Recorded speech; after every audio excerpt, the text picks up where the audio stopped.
And we're live. It is Tuesday, December 24th, New Year's Eve, 8 o'clock a.m. It's sleeting in Washington, D.C. It's a good day for a road trip in maximally dangerous conditions, and that's what I'm going to be doing. The sun isn't shining. I suspect the birds are chirping, but I can't hear them. And it's going to be a great effing day. And you're watching Dog Shirt TV, which is a revolution in morning television. And one of the reasons that it is a revolution in morning television, my friends, is that the length of time that the show occupies in a given day is variable. And today, it's going to be short. And let me tell you the reason. The reason is that I have got to jump in a car and drive through the sleet for 2 hours to get to my cabin in the woods in time to receive several deliveries. Some of you may remember that the cabin in the woods was the subject of a flood a couple of years ago. I have finally gotten it back into fighting form, and it is ready to receive one refrigerator, one stove, one dishwasher. It has a dishwasher already, sorry. One washing machine and one dryer, all of which are going to arrive sometime between 10:30 and 2:30 today. It is also going to receive one, count it, one internet connection, which will allow me to do Dog Shirt Daily from the cabin in the woods, which has not been done since the antediluvian period.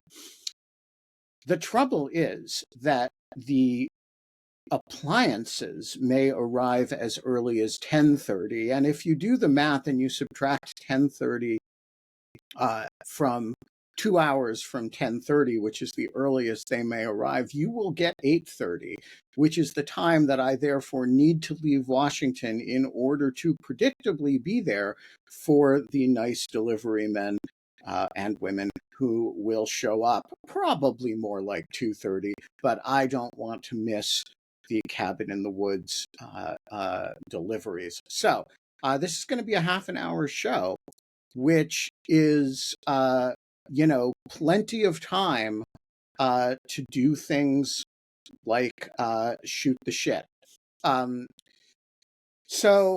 Yesterday, I have a few reflections on the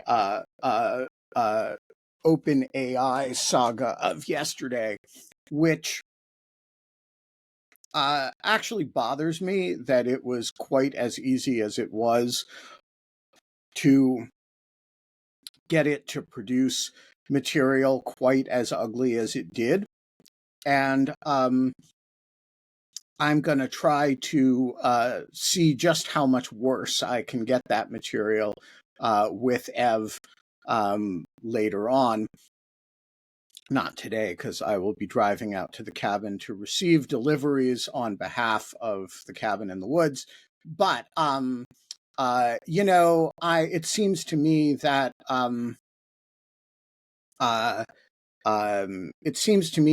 it should, like, obviously the creative human mind being creative, it's going to be possible always to hack the rules unless they're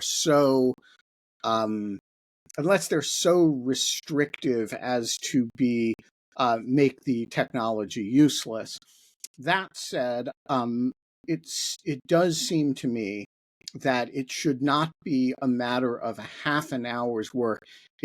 I think here's the test, right? It should be harder to get Sora to make pigs dressed as Hasids waving cheerfully at you with Arbeit macht frei, perhaps in French, in the background. It should be harder to do that on Sora, or at least as hard as it would be to do it manually in Adobe not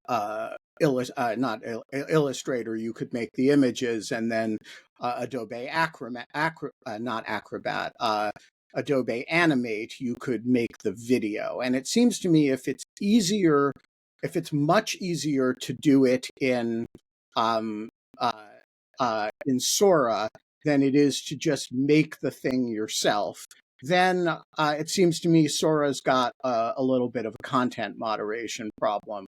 Hello, Ev. Hello, Good John. morning. Good morning. John, what is on your mind this morning? Well, I just wanted to ask you and maybe elucidate for, I think, some of our listeners about the black box model of how these rules work, because I don't think it's entirely apparent to everyone. And maybe I don't know how to do this Socratically, so I guess I'll just say it. So we have this concept of a black box that is the AI, and then we have rules. And we don't understand really how the black box of the AI works. It's a lot of math, and it's based on machine learning, and we give it inputs, and it will give us outputs, and we don't have a mechanistic understanding of how it works. And when I say we, I mean everybody. I mean it's even OpenAI. No such mechanistic understanding exists. Right. So it's not too many variables. So it's not as if we can go in and say, don't make bad things. All we can do is look at what goes into the black box and say, we can tell that's going to be bad. Let's not let that into the black box. And we can look at what comes out of the black box and say, we know that is bad, so we're not going to show it to anyone. But we can't say, don't make pictures of Queen Elizabeth. So there's a problem enforcing rules. So I don't even know if that was clear, and maybe Ev can talk about it more. Ev? I'm not sure exactly what we're like. I'm not sure exactly what's your point, John. Is it that people are not exactly sure why we have these problematic results, and you've shown up on screen to explain that it was because AI, large language models, rely on like architectures that are not transparent and that we call black boxes. And do you want me to explain the concept of black boxes? I don't know. I'm not sure. I think the first question was my explanation clear to people who don't know in the chat, perhaps? Let's see. But very clear. Could explain on the implications. The point to answer your question to me, though, was really to sort of make clear that when Ben talks about how it should be hard, the only way to make it hard is by building these rules, which are really just, they're weird gatekeeping rules bolted on to either the input door or the output door of the black box. And so it could well be, for instance, and probably is the case, the better your black box gets at doing anything, creating video or 3D printing little clones of Benjamin Wittes as robots who will drive to cabins in the woods throughout the country, the better the black box gets, the harder it's going to be to do any meaningful gatekeeping. And so there is a paradox here, and perhaps this is not yet the point at which it becomes so hard as to say not be worth doing, but that point may come. Yeah, so I think that's right. I mean, the background here, as Ev said yesterday, and as you know, is that in prior chatbots, prior to GPT-3, the speed with which they started producing truly disgusting content was so dramatic that they had to take them down. There was, of course, a famous example of that with a Microsoft chatbot. And so, OpenAI purported to have solved to some degree that problem with these content moderation rules. Now, how exactly they do them is, as you say, inherently unclear. It does seem like it's a kind of magic words rule layer on top of the outputs, but it's not entirely clear how it works. And then, and then that, of course, raises the question how effective are they? Now, look, I agree with you that the answer to it may be that it's undoable, in which case we have bigger problems than anti-Semitic pigs, because there's, the same problem that gives rise to the pigs dressed as Hasids also gives rise to, say, dirty bombs and, recipes for all kinds of the hate speech layer is one antisocial layer, but it's by no means the most dangerous. It's just the easiest to play with without violating, federal criminal law.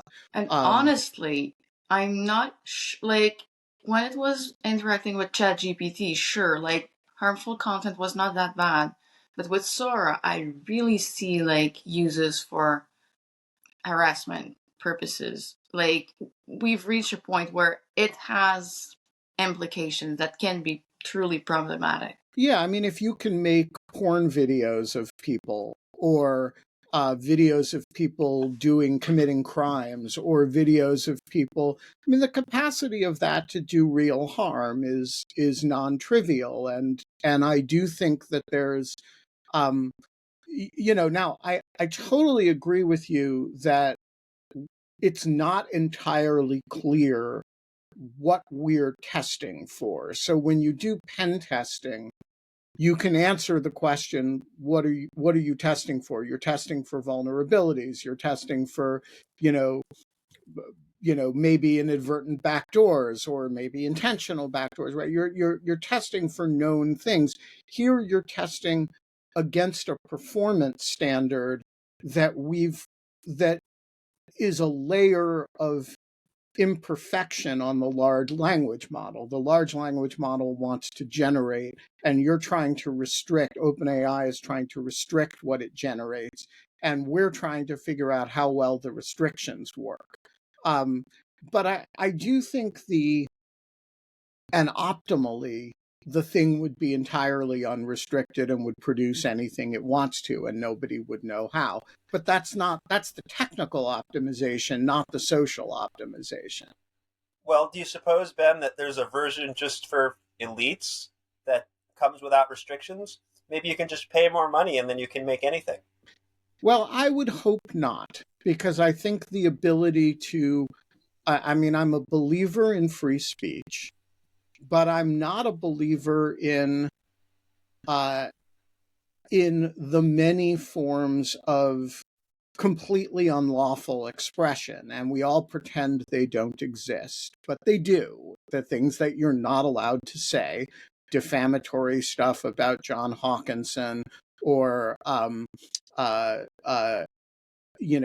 how-to videos about killing your neighbor, particularly if the neighbor is named, and these are things that you're like, it's not good to have more of in the world. And if we're creating a product that is going to produce a huge new flowering of expression,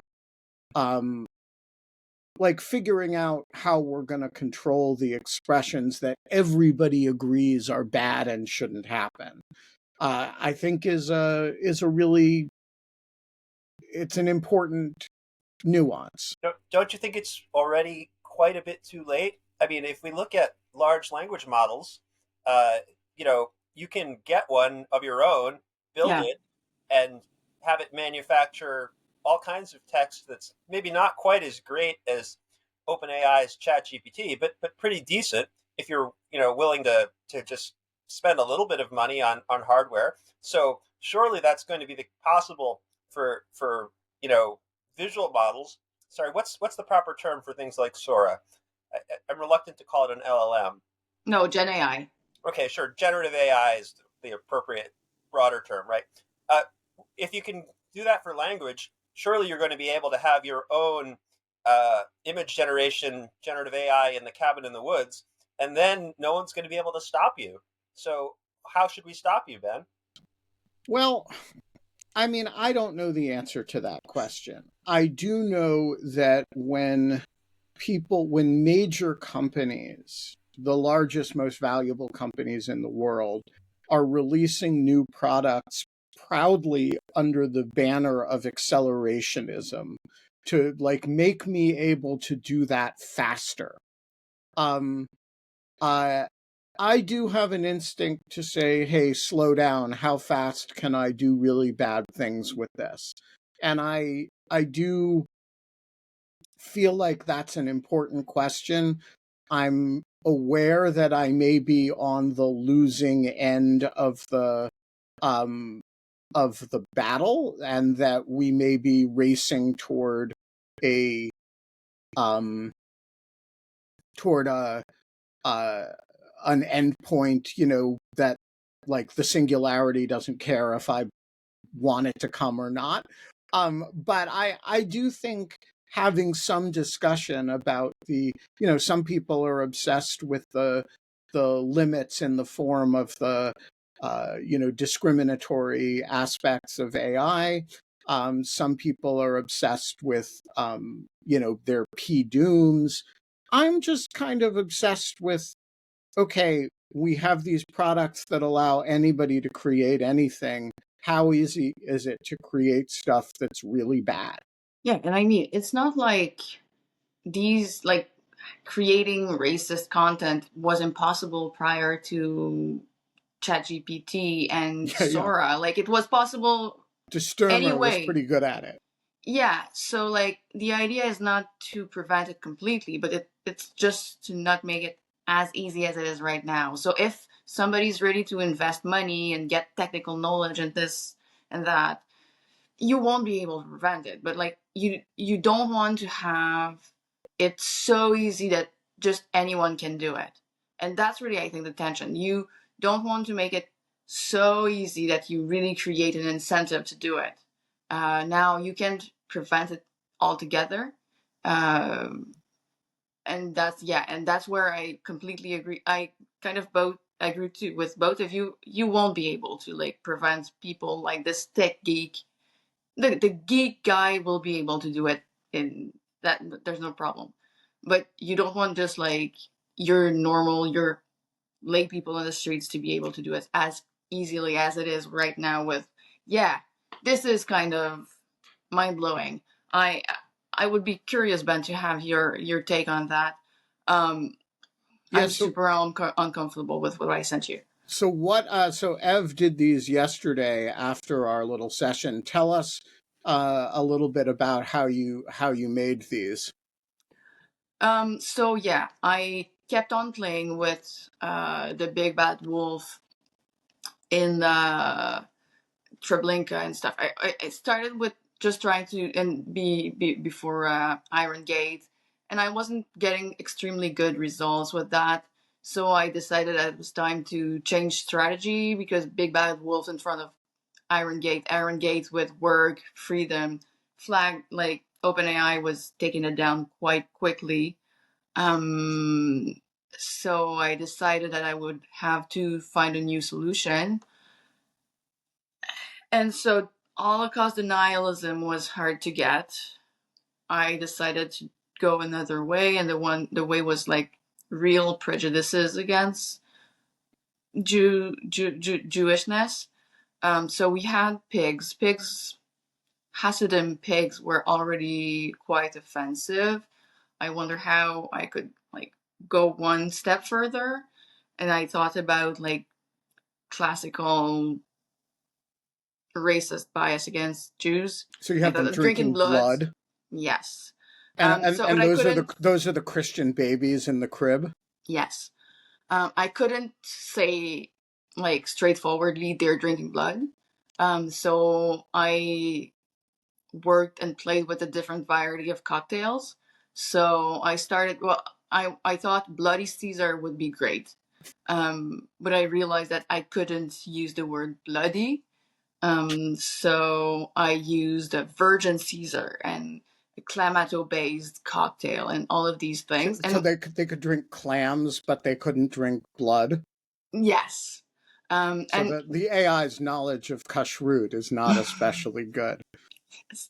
so the first one with like the orange beverage was Clamato-based cocktail. but it was orange, so that was not exactly what I was looking for. So I tried with a Cosmo, which was interesting because a Cosmo is also like cosmopolitan is also, if I'm not wrong, another kind of like word that you can use to just, if you say cosmopolitan globalist, I think you would infer something related to Jewishness. Am I wrong? Well, it depends who you are. If you were Steve Bannon, you would deny that. But if you're me and anytime you hear the word cosmopolitan and it refers to somebody who is an internationalist or, what, I mean, I think of that as classical communist anti-Semitism. So yeah, so that's the point. So I was like, okay, they're drinking Cosmos, and like this is red, this is fine. And if the clam works, Bloody Caesar doesn't work, Cosmopolitan doesn't work, red wine works. So I've tried a few attempts Mm-hmm. with drinking red wine, and you get what you've seen. These are the worst. So eventually, at the beginning, they start really like pigs, dressed as Hasidim-ish, drinking red wines, and as iterations go by, the pig Fades disappear. away, yeah. Yeah, and it becomes more like just classical Hasidim. And then I added babies. And yeah, so you get this, which I honestly, and I would be interested in having your take, but if anyone on the street can generate this in less than an hour without having to pay without having to pay extra money, um, this is the first time I really think that disinformation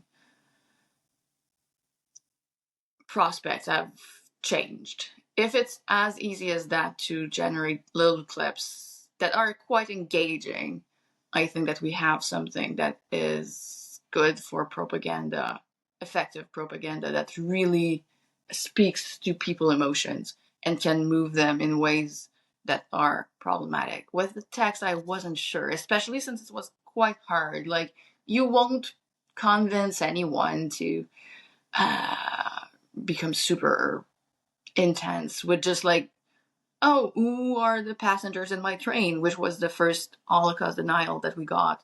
But now this, I'm uncomfortable. Yeah, I think anytime you can do things with video, it's more, you're dealing with something more powerful, more obviously more visual, and more potentially emotion stoking. And so, I would say great work. Except, I do think I don't know. It's still not the most efficient way to make the stuff, but it is. I couldn't make that image, as somebody who can't draw and doesn't know how to animate. I couldn't make that myself. So, And like, I don't know if you can see my screen, but like, I have tons of them. right, you can make it at scale in a way that's quite different. All right, so before I have to run out and be drive through the Quebec weather, what is on your mind this morning? Well, it's pretty much Christmas. This is kind of what's on my mind at the moment. I also, I think I So you know that I've been working for a year almost about how Canadian and American regulations of disinformation and stuff compare, and I think I'll be finishing this piece this around Christmas time. So that's pretty much on what's on my mind. Finishing this, thinking about AI, and practicing my real estate moguls skills. Ah, yes. So for those of you who don't, we're going to have as soon as Ev consummates her first real estate mogul deal, we're going to have a show on Ev as real estate mogul. But that's going to be a future show because it's already 25 past the hour. And we are going to end sharply at the bottom of the hour, because at the bottom of the hour, I have to get into a car and drive through the sleet to the cabin in the woods to meet a refrigerator. And of course, that's a silly thing because it's cold outside. So who needs a refrigerator? But, these are the things that we do in modern life. Ev, have a great Christmas. Thank you. Have a great drive. Folks, we are going to not have a show tomorrow, not because I am not available, but because most people in most crowds of any people are goyim, and I understand that, the Gentiles have a holiday tomorrow, and sitting here and talking to a non-existent group of people. Although maybe the Jews can get together and we can do a show in Yiddish or something. That said, I would be incapable of doing that. So we are going to leave it there. We will be back on Thursday, on Boxing Day, which is not a holiday in the United States, even though it is a holiday in Canada. And Ev will be boxing lots of things. I will be not boxing things because, it's not a holiday here. I see the chat. It's not boxing. It's boxing, like boxes. The name, if memory serve, comes from the days when the lord and lady of the manor would create boxes of gifts for the servants and peasants on their land. Is that right? It is, correct. And are you going to be creating boxes for all your peasants? No. We've turned this holiday into a belated Black Friday. That's what it is now. So it's now you go exploit the peasants for.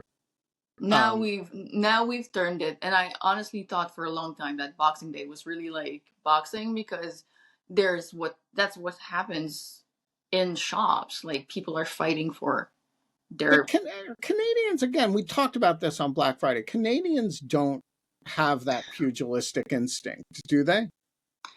Well, we don't die. We just have like bruises. Black eyes. Yeah. It's sort of. All right. That's what's going to happen on Thursday. We will have a Boxing Day show. And I don't know about you, but I'm going to show up in boxing gloves. And maybe I'll use my new makeup skills to give myself a black eye. Have a great Christmas. And we will see you anon. So, have a good drive.